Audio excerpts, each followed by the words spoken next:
こんにちは。チャプターズブックストアスタッフのななみです。この動画を撮るために何回この挨拶をしたかわかんないぐらい今撮り直しをしてて、めちゃくちゃ苦戦してるんですけど、今日の動画はこちらです。じゃじゃん。結城春夫さんの箱舟の感想をシェアしていきたいと思います。イエーイ。全然イエーイじゃない。もうめちゃくちゃ苦戦してるんです。なんでかっていうと、この本めっちゃ怖いんですよね。そう、読まれたことありますか？2023年の本屋大賞でノミネートされた作品で、本屋さんでもめちゃくちゃ目置きされてるし、あと SNS で読書記録の投稿もすごい上がっていたりって感じで話題になった一冊なんですが、ジャンルとしては本格ミステリーになります。なんですが、もうホラー小説でしょってぐらい怖くてですね、ミステリーには多いと思うんですけど、これも殺人事件をテーマにした作品になっていて、本当にこう残虐な殺し方があったり、もう心がヒリヒリするような心理描写があったりっていうので、最初から最後までずっと怖い。で、私は怖いのが本当にダメなんです。そう、もう苦手ジャンルど真ん中な本だったんですが、最初にお伝えしておきますと、読んで全く後悔はしてないです。後悔してないからこんなにカメラに張り付いて頑張って感想シェアの動画を撮ろうとしてるんですけど、話しながら読んでた時の怖さを思い出しちゃって中断しちゃうっていう状況に陥ってます。これは読み終わって、よかった、この本最高って感じの本では全くないんです。ただ怖かったからより記憶に残ってるっていうのはあるんですけど、すっごく濃密な読書時間を過ごせた。見てください。この前読書ノート作ったんですけど、ちょっとネタバレもあるので遠目に2ページにびっしり渡るぐらい感想を書きましたってぐらいには面白くって動画を撮ろうと決めました。まだ大丈夫これ簡単にあらすじを紹介しますと、山奥の地下建築に閉じ込められた10人が登場人物となっていて、地下なんで出口は地上なんですよね。閉じ込められてしまった地上の出入り口が塞がってしまうんです。でしかも地下の水がだんだん侵入してきて、上からも下からも逃げられないっていう状態になった時、人はどうなるのかっていうのを書いた脱出劇になってます。で、一つだけ逃げられる方法があって、それが誰か一人が犠牲になる方法なんですね。その地下建築の構造上そういう仕組みになってるんですけど、一人が犠牲になったらみんなが助かる。でも犠牲にならなければもうみんなが命を落としてしまうっていう状況で、どうするって話をしてる中、殺人事件が起きてしまう。でやっぱりこうみんな殺人犯を犠牲になる一人にしたいじゃないですか。だから血眼になって犯人を探すんですけど、本当に命を懸けた究極のデスゲームとなっております。怖いよこれ本当に頑張ってよく読んだなって思います。もう絶対自分じゃ手に取らなかった本なんですけど、なんでこの本手に取ったかって言いますと、人におすすめしてもらったんです。SNS でミステリーを中心に本の感想をシェアされていて、かつご自身でも読書会を開催されている人から「ななみさん、これもしよかったら読んでみてください、めちゃくちゃ面白いんですよ」って言われて、でも怖かったんじゃないっけみたいな話聞いてたら、こういう話で自分はこの本の感想をシェアしたくて読書会を始めたのが最初なんですっておっしゃったんです。みんなでこう話して共有したいってなるぐらいの本ってどんなもんなんだろうって思って、そうすごく気になって読んだっていうのがきっかけになります。なんですが、もう本当にね、最初の10ページぐらいから怖い。それでも読み切った原因が1個ありまして、それが読書メーターです。読書メーターでね、箱舟を検索した時にすんごい数のレビュー数がついてたんです。だいたいこう3000、4000とかだったりするのかな。有名な作品でも多くてもだいたい8000件ぐらいだったりするものが、この本なんと2万件ついてたんです。2万ですよ。すごくないですか？その桁数にびっくりしたのを今でも覚えてます。で、私は思ったんですよね。この2万人の感想を寄せた人たちと一緒に共有したいって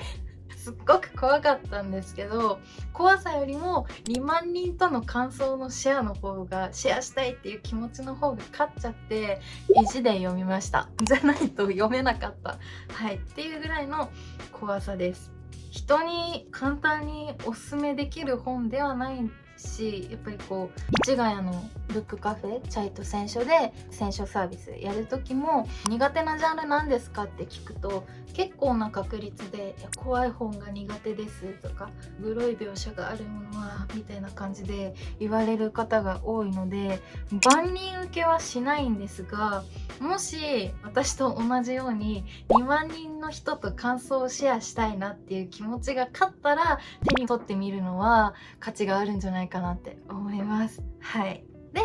こっからはネタバレありで感想をシェアしていきたいなって思うので、まだ読んだことがない方は一旦ここで動画止めて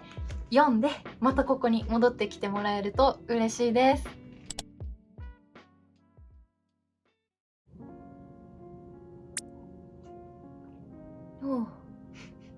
これ今ホットミルクにシナモンシュガーパウダーみたいなのをかけてるんですけど、簡単チャイ風飲み物ができるんでおすすめです。ちょっと心も落ち着くしね。はい。で、もうちょっと余談を気合い入れなきゃいけないんでお付き合いください。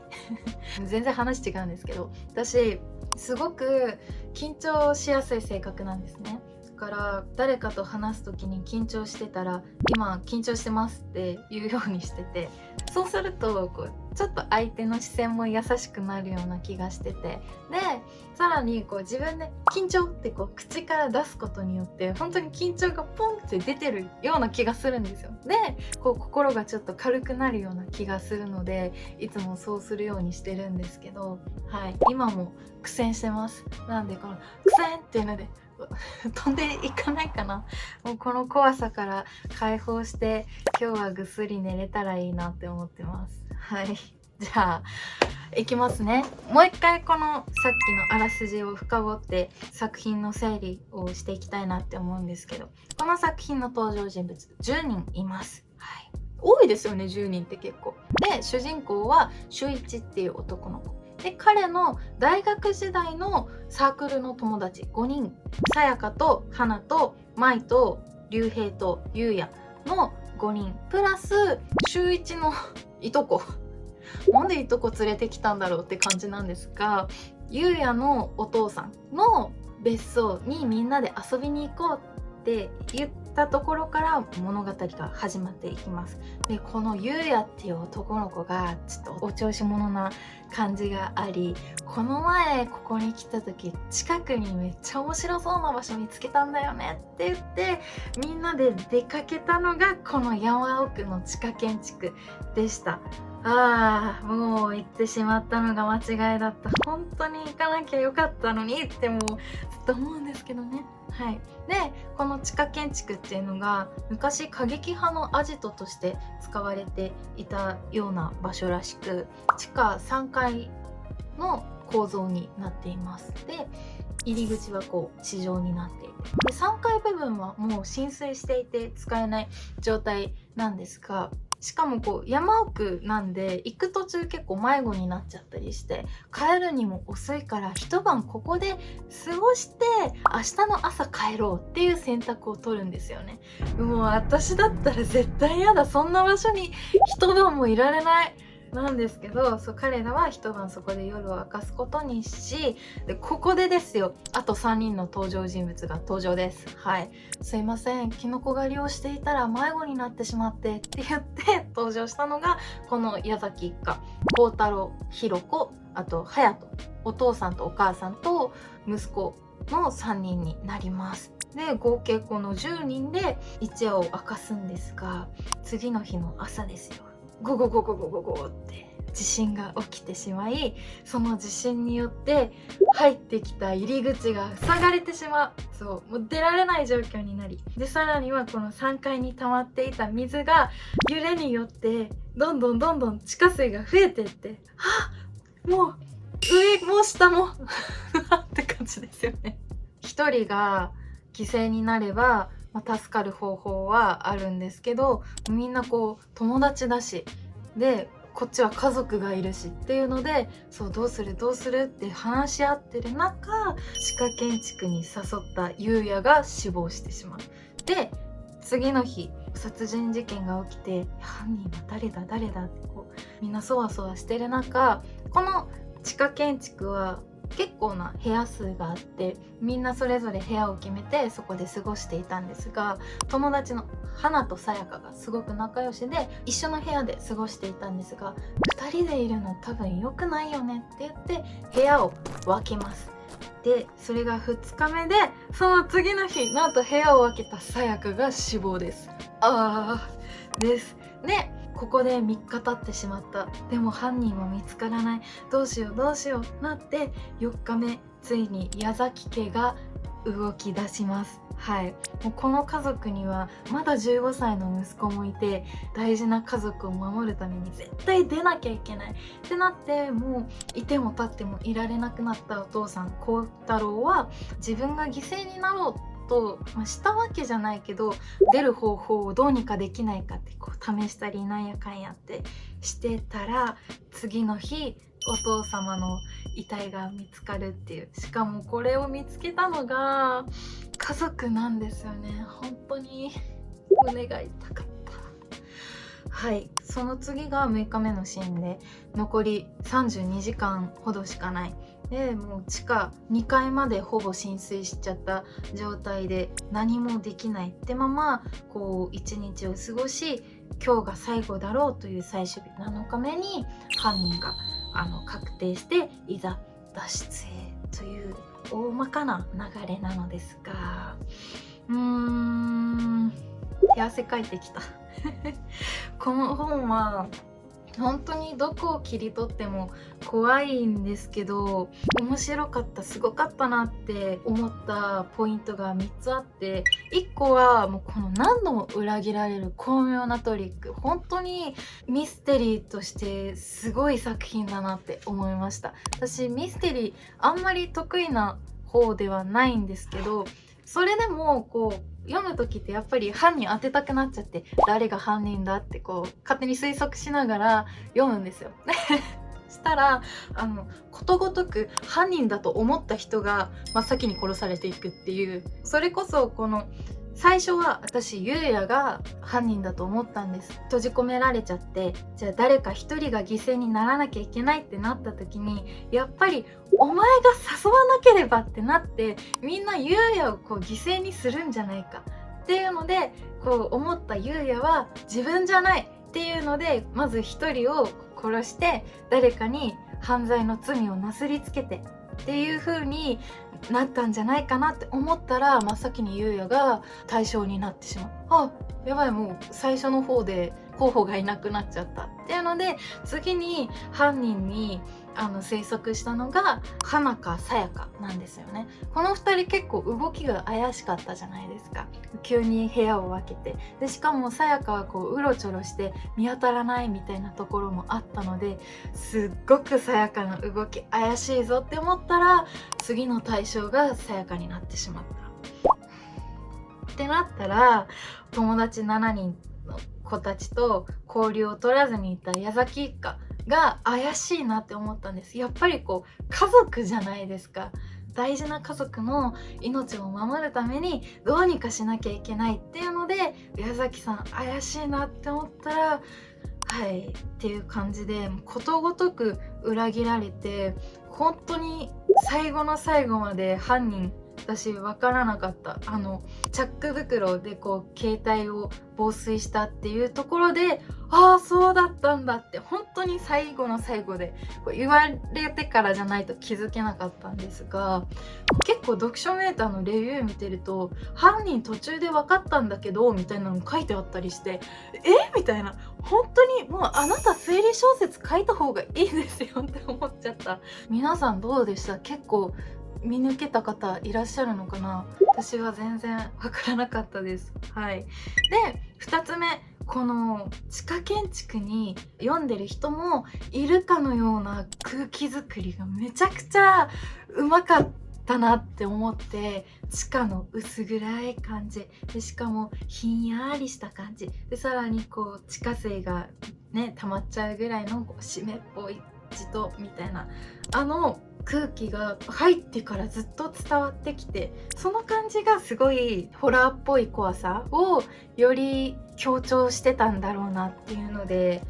読み進められなかったのはそこだろうなってすごく感じてます。本当に行きたくない、こんな場所行くことないですけど、こんなしっかり図解もあったりしたからこそ、複雑な構造でありながらも犯人がどこで何かの証拠を残したとか、じゃあみんなどこにその証拠を探しに行った、どこで亡くなったっていうのが結構分かってた。活字なのにこの空気感をリアルに表現できるこの結城さんの文章力、怖いいやこれ結城さん、この作品もう一個の10回実回と関連付けられているっていう風に言われてるんですけど、そっちもすごい面白かったってよく聞くんですが、ちょっとまだ読む勇気はないってぐらい怖かった。はい。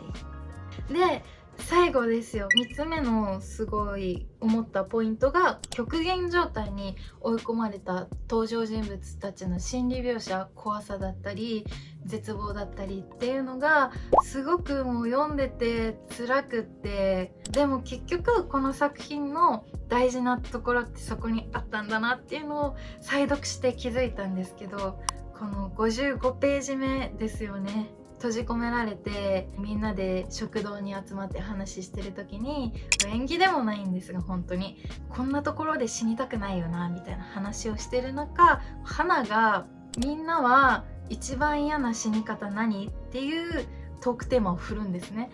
その中でゆうやはこうバラバラにされたくないとか、さやかはこう火事で煙吸って苦しんで死ぬのは嫌だとか、あとは秀一は過労死は嫌だっていう風に答えるんですが、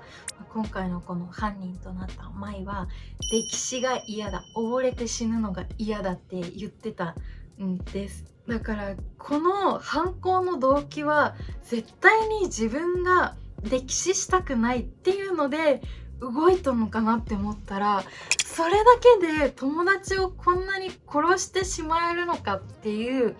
衝撃がもう強くって、動揺が止まらなかった。みたいな。舞と竜兵は夫婦じゃないですか。で関係はすごい冷めきってたといえども、結局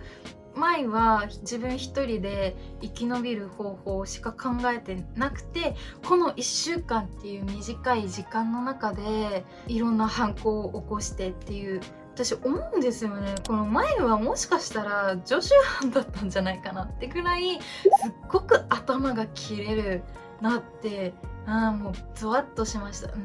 怖い。本当にみんな大事な大学の友達だったのに、もしかしたらこう友達かもしれない犯人をすごい疑って、疑いたくない、信じたくないっていう気持ちもありながら、でもこう自分が犠牲にはなりたくないっていう葛藤してみたいなのがありながら物語が進んでいたはずなのに、舞はこの感情が一個もなかったのかなと思って。ゆうやを殺した最初から最後まで全部舞だったわけじゃないですか。溺れて死にたくないってだけでこんなにサイコパスになってしまったのかって考えると、恐ろしいな本当にこれ再読したんです。もう一回感想をシェアしようと思って。でも再読してもやっぱりきつくって、私がこれまで読んだ本の中で一番怖かったでも最高に記憶に残った本でもあった、